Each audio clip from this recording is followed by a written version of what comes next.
వాడు మంచివాడిగా మారలేదు, మారినట్టు నటిస్తున్నాడని డాడీని నమ్మించావే అనుకో, నీ చేతికి మట్టంటుకుండా పని జరిగిపోతుంది. గాయత్రి అసలు సిసలైన పతివ్రత కదా, మొగుడుతో పాటే అది బయటికి వెళ్ళిపోతుంది. భార్గవి వదనికి పిచ్చెక్కలేదు, నువ్వే పిచ్చెక్కించేలా చేసావు.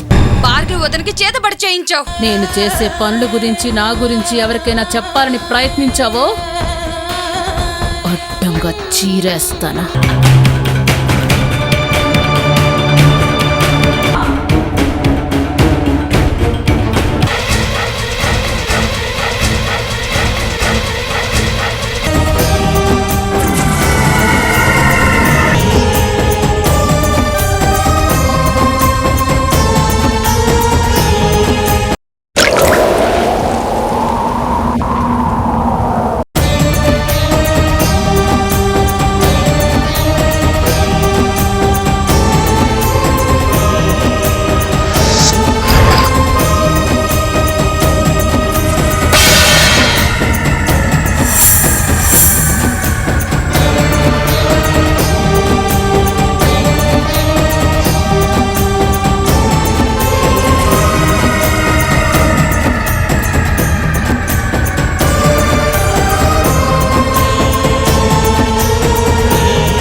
శాంభవి, జై శాంభవి.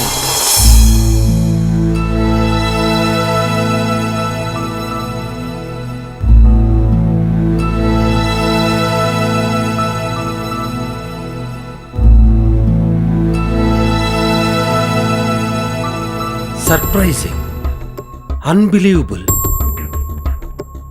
నిజంగా నేను నమ్మలేకపోతున్నాను రాజేంద్ర. ఇప్పుడు ఈ రిపోర్ట్స్ అన్నీ నార్మల్గా ఉన్నాయి. భార్గవి పూర్తిగా కోలుకుంది. అసలు ఇది సైన్స్కే అర్థం కాని వింత. నా అనుభవంలో ఇలాంటి కేసు ఎప్పుడూ చూడలేదు. ఏంటి కిషోర్ నువ్వు అనేది? అవును రాజేంద్ర, ఇప్పుడు భార్గవి పూర్తిగా నార్మల్ అయింది. Thank you Kishore, thank you very much.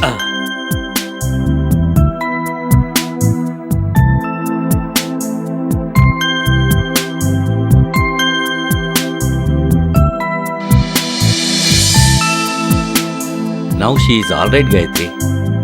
భార్గవికి ఇప్పుడు నార్మల్గా ఉంది. అయితే భార్గవ్ మనల్ని గుర్తుపడుతుందా బాబాయ్? తప్పకుండా గుర్తుపడుతుందమ్మా. హార్ట్ బీట్ బాగుందట, బ్రెయిన్లో కూడా ఎక్కడా డిస్టర్బెన్స్ లేదట. భార్గవి ఇప్పుడు పూర్తిగా ప్రమాదం నుంచి బయటపడ్డట్లే. చాలా సంతోషంగా ఉంది బాబాయ్. ఏంటి, ఈ తాయెత్తు కట్టకపోవడం వల్లే గాయత్రి బతికిందా? ఏమో, ఈ విషయం అత్తకి తెలియకుండా ఈ తాయెత్తు నేనే నొక్కేసి కట్టానని చెప్పాలి, లేకపోతే నా పీక నొక్కేస్తుంది. నీతో ఒక ముఖ్యమైన విషయం చెప్పాలి. భార్గవి స్పృహలోకి రావడానికి ఇంకా 24 గంటలు పడుతుంది. స్పృహలోకి వచ్చాక తనకు ఎటువంటి టెన్షన్ కలిగించే విషయాలు చెప్పొద్దని డాక్టర్ చెప్పారమ్మా. ఇప్పుడు ఎక్కువ ఒత్తిడిని తట్టుకునే స్థితిలో తన బ్రెయిన్ లేదట. కాబట్టి మనం జాగ్రత్తగా ఉండటం మంచిది. బాబాయ్, భార్గవికి నయమైంది కదా. ఈ విషయం సూర్యతో చెప్తే ఎలా ఉంటుంది? భార్గవికి నయమైందని తెలిస్తే తను విడాకులు ఇవ్వాలన్న నిర్ణయాన్ని విరమించుకుంటాడేమో. ఇప్పుడే వద్దమ్మా. ఎలాంటి టెన్షన్ కలిగించే విషయాలు భార్గవికి తెలియకూడదని డాక్టర్ చెప్పారు కదా. ఇప్పుడు ఈ విషయాన్ని కదిలించి అనవసరంగా భార్గవి దృష్టికి తీసుకురావడం మంచిది కాదు.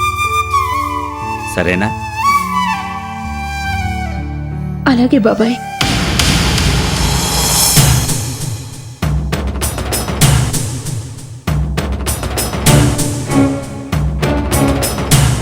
ఇదేంటి ఇలా జరిగింది?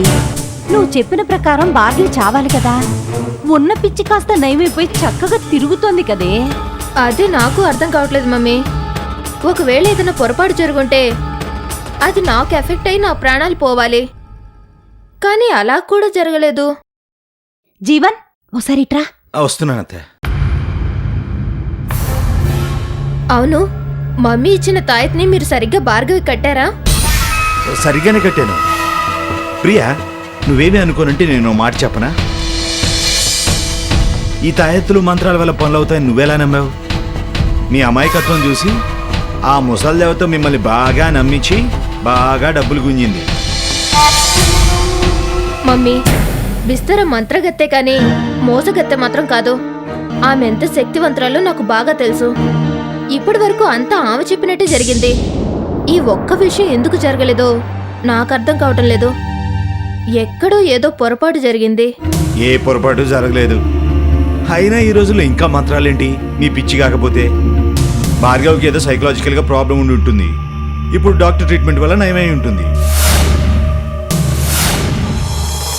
అనవసరమైన విషయాల గురించి తలబద్దలు కొట్టుకోకుండా భార్గవి సూర్యలు ఒకటి కాకుండా ఎలా ఆపాలో ఆలోచించండి.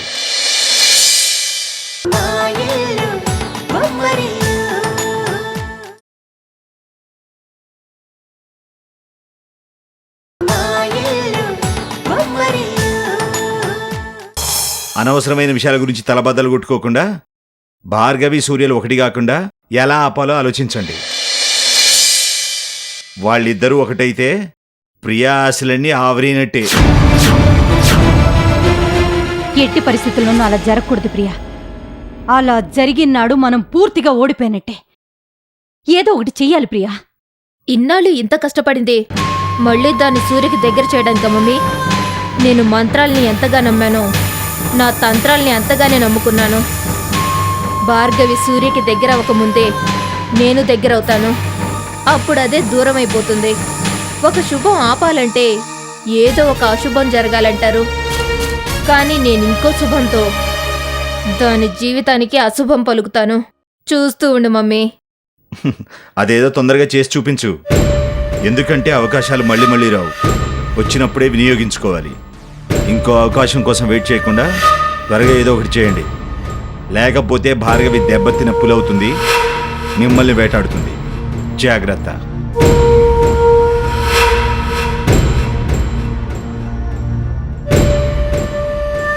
వీడు చెప్పింది కూడా కరెక్టేనే. ఇప్పుడు ఏం చేద్దామంటావు?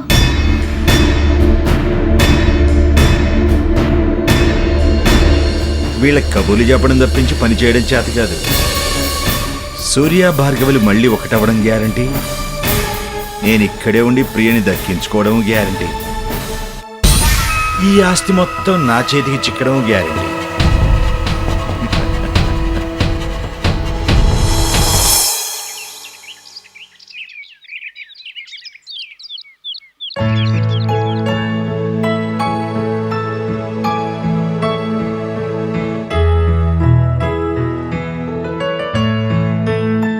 ఏంటి బాబాయ్ పిలిచారట?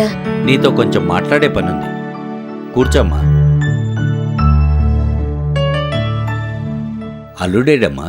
బయట ఫోన్లో ఎవరితోనూ మాట్లాడుతున్నారు. ఏంటో చెప్పండి బాబాయ్. మీ ఆయన మంచివాడిగా మారినందుకు నాకు చాలా సంతోషంగా ఉందమ్మా. మొదట్లో అతని ప్రవర్తన చూసి నీ జీవితం ఏమైపోతుందో అని చాలా భయపడ్డాను. కానీ ఇప్పుడు అతనిలో వచ్చిన మార్పు చూశాక నాకు చాలా సంతోషంగా ఉందమ్మా. నాకు కూడా బాబాయ్. అంతకుముందు అతన్ని ప్రేమించి పెళ్లి చేసుకుని తప్పు చేశానేమోనని బాధపడేదాన్ని.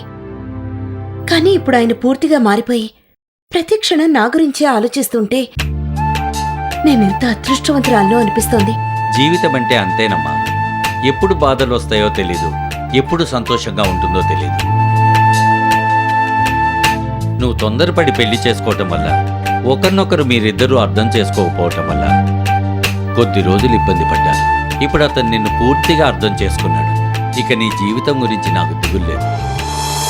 ఇక భార్గవి జీవితం కూడా కుదుట పడితే పైనున్న మీ అమ్మానాన్నల ఆత్మలు శాంతిస్తాయి. సరే, అసలు విషయానికి వద్దాం. ఇవి నీ ఆస్తికి సంబంధించిన డాక్యుమెంట్స్. ఊళ్ళో ఉన్న ఆస్తినంతా అమ్మి కొన్ని బాండ్స్ కొన్నాను, మరికొన్ని ప్రాపర్టీస్ కొన్నాను. తీసుకోమ్మా. ఇప్పుడు ఇవి మాకెందుకు బాబాయ్, మీ దగ్గరే ఉండివ్వండి. మీ ఆయనకి బాధ్యత తెలిసేంతవరకే వీటి బాధ్యత నాదమ్మా. ఇప్పుడు మీ ఆయన ఈ ఆస్తిని జాగ్రత్తగా చూసుకోగలడన్న నమ్మకం నాకు వచ్చిందమ్మా. అందుకే ఇస్తున్నాను. రాజీవన్, రా, సమయానికి వచ్చావు. ఇదిగో, ఈ రోజు నుంచి వీటి పూర్తి బాధ్యత మీది. ఏంటి మావయ్య అవి? నీ భార్య తాలూకు ఆస్తి డాక్యుమెంట్స్.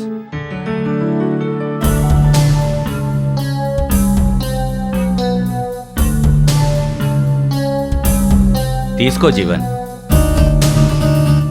ఇప్పుడు మాకు ఈ ఆస్తులతో పనే ఉంది మావయ్య. అప్పుడంటే అన్నిటికంటే విలువైనవి ఆస్తులే అనుకున్నాను, కానీ అంతకంటే విలువైనవి ప్రేమ, అభిమానాలని తెలుసుకున్నాను. ఇప్పుడు మీ అందరి నుంచి కావలసినంత ప్రేమాభిమానాలు దొరుకుతున్నాయి. ఇక ఈ ఆస్తులతో పనే ఉంది మావయ్య. అయినా ఇప్పుడు ఈ ఆస్తిని మీ దగ్గర నుంచి తీసుకోవాలంటే సిగ్గుగా ఉంది మావయ్య. ఇంతకాలం నా ప్రవర్తన మీద నాకే అసహ్యం వేస్తోంది. గతం గతః, అంతా మర్చిపో. నీలో మార్పు రాకపోయి ఉంటే బాధపడాలి గాని నువ్వు మారినందుకు కాదు. తీసుకో.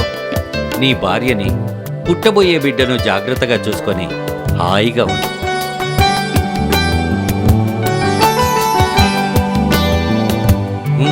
తీసుకో.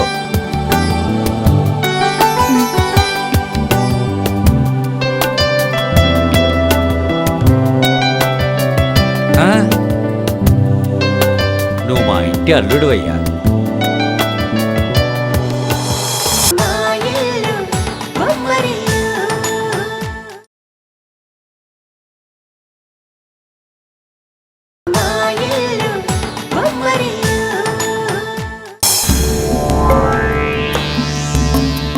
విస్తారా చెప్పిన దాని ప్రకారం భార్గవి చావాలి కదా. ఎలా బ్రతికింది? సూర్య నన్ను ఇష్టపడుతున్నాడని తెలిసిన ఆనందంలో ఉన్న నాకు దీని చావు వార్త కూడా తెలుసుంటే ఎంత బాగుండేది. అది చచ్చుంటే సూర్య నన్ను పెళ్లి చేసుకుని ఉండేవాడు. ఇప్పుడు దీనికి పిచ్చి కూడా కుదిరి మళ్ళీ సూర్యని కలిస్తే నేను సూర్య ఒకటవ్వాలన్న కోరిక తీరదు. ఏదో ఒకటి చేయాలి.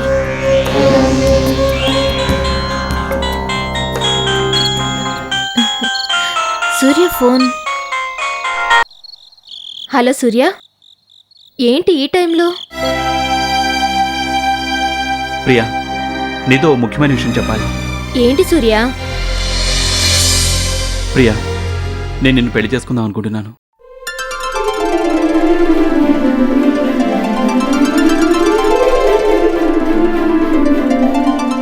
ఇంట్లో వాళ్ళు ఎవరికి తెలియకుండా గుళ్ళో పెళ్లి చేసుకుందాం అనుకుంటున్నాను. ప్రియా, ఏం మాట్లాడవి?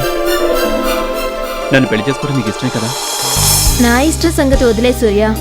నీతో 7 అడుగులు నడవటానికి నేనెప్పుడూ సిద్ధమే.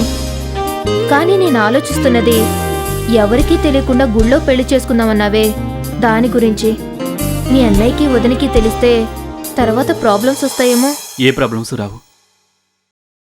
మనం పెళ్లి చేసుకోవటం మా అన్నయ్యకి ఇష్టమే, మా వదినికే ఇష్టం లేదు. అయినా వదిన ఇష్టంతో మనకు సంబంధం లేదు. మీ ఇంట్లో ఏమైనా సమస్యలు వస్తాయని ఆలోచిస్తున్నావా? మనం పెళ్లి చేసుకోవడం అమ్మకి ఇష్టమే సూర్య. డాడీకి ఇష్టం లేకపోయినా నేను పట్టించుకోను. సో నా వైపు నుంచి నో ప్రాబ్లం. నువ్వే ఇంకోసారి ఆలోచించుకో. అన్నీ ఆలోచించే ఈ నిర్ణయానికి వచ్చాను ప్రియా. ఎలాంటి సమస్యలు ఎదురైనా ఎదుర్కోవడానికి సిద్ధంగా ఉన్నాను. రేపే మనం పెళ్లి చేసుకోబోతున్నాం.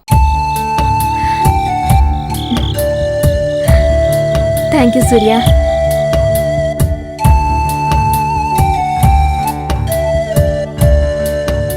ఏంటి ఇంత సడన్ గా సూర్య డెసిషన్ తీసుకున్నాడు? కారణం ఏదైతేనే ఇన్నాళ్ళ నా కల నెరవేరబోతుంది. సూర్యతో రేపే నా పెళ్లి జరగబోతుంది. ఒక్కసారి మెళ్ళ 3 ముళ్ళు పడ్డాక భార్గవి కూడా నన్నేం చేయలేదు. ఇక భార్గవి చావలేదని అస్సలు బాధపడాల్సిన అవసరమే లేదు.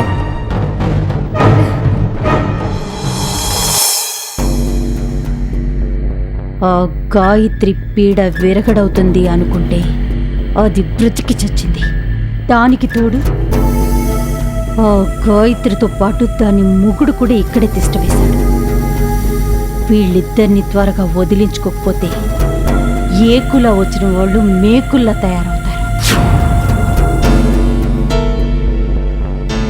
భార్గవి కోలుకోవటానికి ఇంకొంచెం టైం పడుతుంది కాబట్టి దాని గురించి తరువాత ప్లాన్ చేయొచ్చు. ముందు గాయత్రి జీవన్ని ఇంట్లోంచి తరిమేయాలి. వాళ్ళు మళ్ళీ ఈ ఇంటి గుమ్మం వైపు కూడా కన్నెత్తి చూడకూడదు. అంటే ఏదో పెద్ద మాస్టర్ ప్లానే వేయాలి. ప్రియ చెప్పినట్టు జీవన్ మంచివాడు కాదని ప్రూవ్ చేస్తే వాణ్ణి ఆయనే బయటికి గెంటేస్తాడు. కానీ ప్రూవ్ చేయడం ఎలా? మంచివాణ్ణి చెడ్డవాడిగా చూపించటం ఓకే, మంచివాడిగా నటిస్తున్న వాణ్ణి చెడ్డవాడిగా చూపించడం చాలా కష్టం. ఏం చేయాలి? నువ్వెన్నైనా చెప్పు మాయా, మంచోడిగా నటించడం చాలా కష్టం. నాకిప్పుడు అర్థమవుతోంది మనుషులు ఎందుకు మంచిగా ఉండడానికి ఇష్టపడరు. నా గురించి నువ్వేం కంగారు పడాల్సింది లేదు మాయా. నా వల్ల ఎలాంటి ప్రాబ్లం రాలేదు.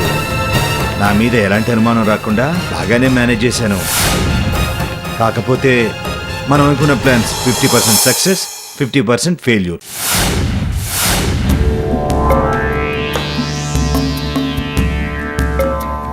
నువ్వు సామాన్యుడు కాదు రోయ్. ఈ ఇంట్లో నువ్వు అడుగు పెట్టినప్పుడే ఏదో మాస్టర్ ప్లాన్తో వచ్చుంటావని నాకు తెలుసు. చెప్తాను నీ పని.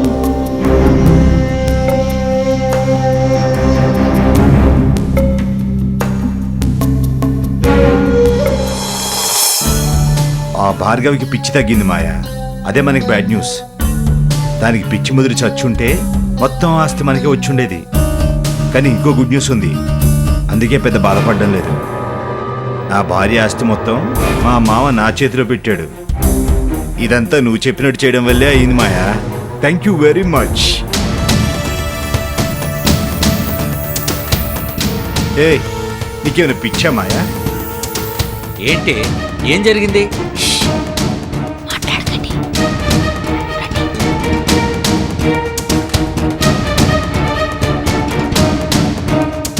అది ఒళ్ళు కొవ్వికి ఎవరితోనో కడుపు తెచ్చుకుంటే ఆ బిడ్డకి తండ్రిని చెప్పుకోవడానికి నాకేమైనా సిగ్గు లేదనుకుంటున్నావా?